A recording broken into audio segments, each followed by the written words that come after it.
Hello everyone. Today I'm going to start with salt analysis, particularly the anion analysis. I have already made a video on preliminary investigations. So anion analysis क्या होता है? Salt के two parts होते हैं जो हमें salt मिलते हैं class 11th and 12th में. One is the anion and one is the cation.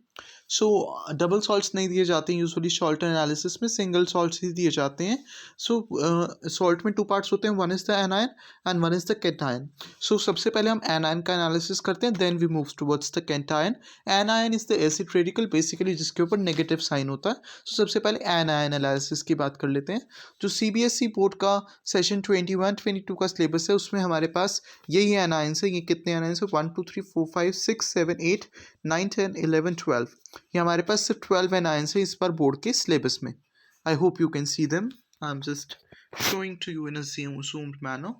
सो यही 12 एनायंस हैं आपकी बार बोर्ड के सिलेबस में. अब एक एक करके एनायन एनालिसिस की बात कर लेते हैं. एनायन एनालिसिस के लिए हम दो पार्ट में एनायन एनालिसिस के जो प्रिलिमिनरी टेस्ट होते हैं उनको करते हैं. इसमें से सब रेडिकल्स को थ्री ग्रुप्स में बांटा गया है. Carbonate, sulphide and nitrite. These are in the dilute sulphuric acid group. इन ग्रुप्स का मतलब क्या है वो भी मैं आपको आगे बताऊंगा. केमिस्ट्री बिहाइंड दिस टेस्ट भी बताऊंगा, सब कुछ बताऊंगा. Stay tuned. Then chloride, bromide, iodide, nitrate, acetate, oxalate. These are in the second group, which is the concentrated sulfuric acid group, and sulfate and phosphate are in independent radical group. So let's start first with the preliminary investigations. जो concentrated sulfuric acid और dilute sulfuric acid groups हैं preliminary examination में काम आते हैं, क्योंकि concentrated sulfuric acid group और dilute sulfuric acid test ये सब प्रिलिमिनरी टेस्ट में होते हैं. तो सबसे पहले डाइल्यूट सल्फ्यूरिक एसिड टेस्ट की बात कर लेते हैं. डाइल्यूट सल्फ्यूरिक एसिड टेस्ट यानी पिंच ऑफ सॉल्ट में हमें डाइल्यूट सल्फ्यूरिक एसिड ऐड करना है. वही ये हमने एक पिंच ऑफ सॉल्ट लिया एक टेस्ट ट्यूब में और उसके अंदर हम डाइल्यूट सल्फ्यूरिक एसिड ऐड करेंगे और उसके बाद हम ऑब्जर्वेशंस देखते हैं.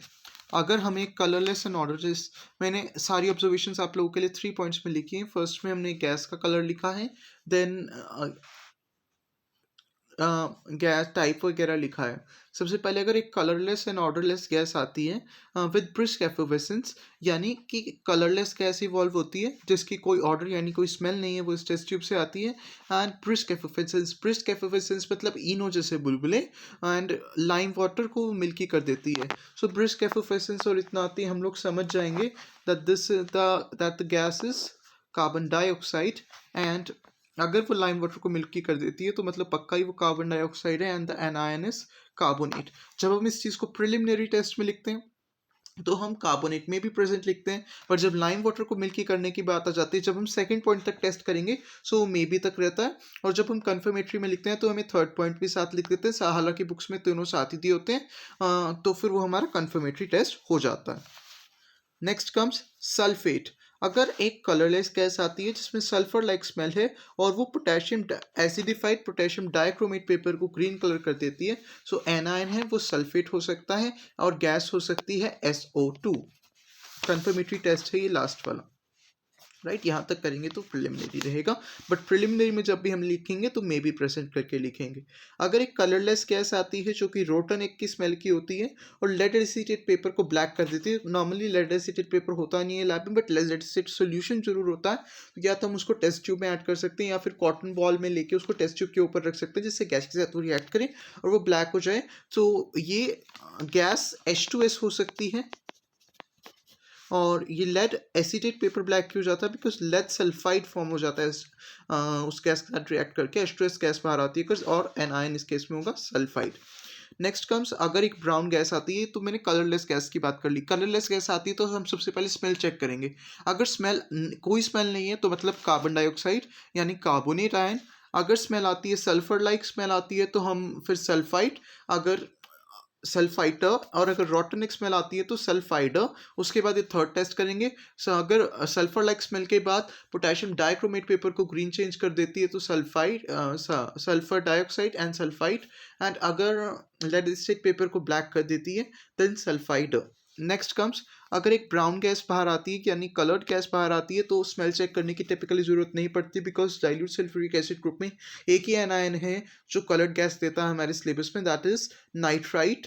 अगर ब्राउन गैस आती है अगेन पंजेंट स्मेलिंग, सो हम FeSO4 सोल्यूशन डाल के देखेंगे, अगर ब्लैक टर्न हो जाता है तो नाइट्राइट इज कन्फर्म्ड। नेक्स्ट आ जाता है हमारा concentrated sulphuric acid group. Concentrated sulphuric acid group के लिए हम क्या करते हैं, सेम वही प्रोसीजर होता है, बस हम इस बार ड्रॉपर से ऐड करते हैं, एक पिंच ऑफ सॉल्ट लेते हैं टेस्ट ट्यूब पे। मैं आपको पहले बता दूं, एनायन एनालिसिस में हम कभी भी OS ऑफ सॉल्ट नहीं यूज़ करते। जो हमारी प्रिलिमिनरी इन्वेस्टिगेशन है उसमें हम यूजुअली एनायन एनालिसिस में कॉन्सेंट्रेटेड और डाइल्यूट ग्रुप में pinch of salt he use करते हैं, OS नहीं यूज़ करते। जबकि कैटायन एनालिसिस में मोस्टली OS ही यूज़ होता है, वो मैं आपको आगे बताऊंगा जब हम कैटायन एनालिसिस में आएंगे। So first of all dilute concentrated sulphuric acid test करने के लिए हम टेस्ट ट्यूब में पिंच ऑफ सॉल्ट लेंगे, कॉन्सेंट्रेटेड सल्फ्यूरिक एसिड ड्रॉपर से ऐड करेंगे, because concentrated sulphuric acid is highly corrosive. उसके बाद हम ऑब्जर्वेशंस चेक करेंगे। अगर एक कलरलेस गैस इवॉल्व होती है again with pungent smell and dense white fumes देती है विद ग्लास रोड ट्रिप्टिन NN4OH, यानी मैंने इसमें कॉन्सेंट्रेटेड सल्फ्यूरिक एसिड डाला, colourless gas I having pungent smell, मैंने क्या किया, ग्लास रोड को NH4OH में डिप किया, कॉन्सेंट्रेटेड NH4OH में, और इसमें ग्लास रोड के माउथ के पास लिया इस टेस्ट ट्यूब के, और अगर मुझे डेंस वाइट फ्यूम्स मिल रहे हैं that means chloride is confirmed. ये मैंने आपको बताया कंफर्मेटरी टेस्ट होता है। देन अगर एक येलो ब्राउन गैस आती है, इसमें कलरलेस आ रही थी, पंजेंट स्पेलिंग होती है, स्टार्च पेपर को येलो कर देती है, तो the gas might B Br2 and bromine gas हो सकती है, and the cation might be bromide. And nitrate की बात बाद में करता हूँ, बताऊंगा क्यों बाद में कर रहा हूँ। नेक्स्ट कम्स, अगर एक वॉयलेट वेपर्स वाली गैस आती है जो कि स्टार्च पेपर को ब्लू कर देती है, then the gas might be I2 and the anion might be iodide। अगर एक कलरलेस गैस आती है जो कि विनेगर लाइक स्मेलिंग होती है, देन एसीटेट।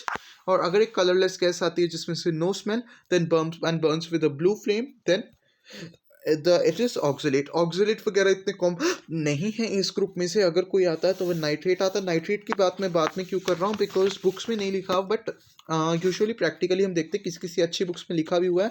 जब भी आपके सारे टेस्ट सोचें कंसंट्रेटेड सल्फ्यूरिक एसिड से और डाइल्यूट से आपको कोई गैस ना मिले, तो हम एक पेपर का पीस ऐड करते हैं, क्योंकि नाइट्रेट को ऑब्टेन करने के लिए हमें रिड्यूस ज़्यादा करना पड़ता है, जो कि सल्फ्यूरिक एसिड नहीं करता, और हमें कार्बन प्रोवाइडर चाहिए होता है, जो कि हम इकोनॉमिकली पेपर पीस यूज़ कर लेते हैं। तो हम उसमें एक पेपर पीस ऐड करेंगे उस टेस्ट ट्यूब में जिसमें ऑलरेडी कंसंट्रेटेड सल्फ्यूरिक एसिड और सॉल्ट के पिंच ऑफ सॉल्ट के साथ हमें कोई ऑब्जर्वेशन नहीं मिला है। जब हम उसमें पेपर पीस ऐड करेंगे और उसको हीट करेंगे, अगर तो पेपर पीस ब्लैक हो जाता है तो that means no observation, concentrated group absent है, नाइट्रेट प्रेजेंट नहीं है। बट अगर ब्राउन गैस आ जाती है, ब्राउन फ्यूम्स आ जाते हैं, तो नाइट्रेट में भी प्रेजेंट, और हम FeSO4 सोल्यूशन डाल के देखेंगे तो ब्लैक हो जाएगा, तो means nitrate is confirm.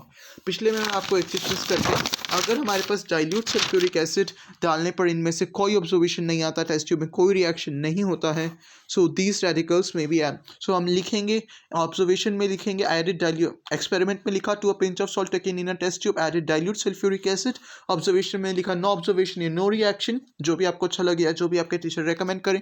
And then inference में लिखेंगे dilute group radicals like carbonate, sulphide and nitrite में बी एब्सेंट, बिकॉज ये प्रिलिमिनरी टेस्ट है, तो हम कभी भी ऐसे नहीं लिखते हैं carbonate sulphide are absent, sulphide nitrate etcetera are absent. May be का यूज़ करते हैं हमेशा प्रिलिमिनरी टेस्ट में, that's the major mistake students commit. और अगर कॉन्सेंट्रेटेड सल्फ्यूरिक एसिड टेस्ट में भी हमें कुछ नहीं मिलता, डाइल्यूट में जब कुछ नहीं मिलेगा तभी कॉन्सेंट्रेटेड में मूव करेंगे, तो हम लिखेंगे दैट ऑब्जर्वेशन में लिखेंगे to a pinch of salt taken in a test tube added concentrated sulphuric acid, then observation में लिखेंगे नो ऑब्जर्वेशन या नो रिएक्शन, अगर कुछ भी रिएक्शन नहीं मिलता पेपर पीस डाल के हीट करने के बाद भी। एंड देन हम इन्फ्रेंस में लिखेंगे अगर कोई रिएक्शन नहीं मिलता, chloride, bromide, iodide, nitrate, acetate, oxalate, order आप चेंज कर सकते हैं, दैट इज या ऐसे लिखेंगे concentrated group radicals like chloride, bromide, iodide, nitrate, acetate, oxalate etcetera may be absent, may be का यूज़ करेंगे। एंड देन हम मूव कर जाएंगे इंडिपेंडेंट रेडिकल ग्रुप के तरफ। मैंने जैसे आप लोगों को बताया था, carbonate, sulphide nitride, these are dilute sulfuric acid groups, chloride, bromide, iodide, nitrate, acetate, oxalate, these are concentrated sulfuric acid groups, and sulfate and phosphate, these are independent radicals, जिनकी बात हम नेक्स्ट वीडियो में करेंगे। Do like, share and subscribe to my channel, and please share these videos. Do comment down the topics on which you want my videos in future. Thanks a lot for watching this video. Bye. Stay in touch.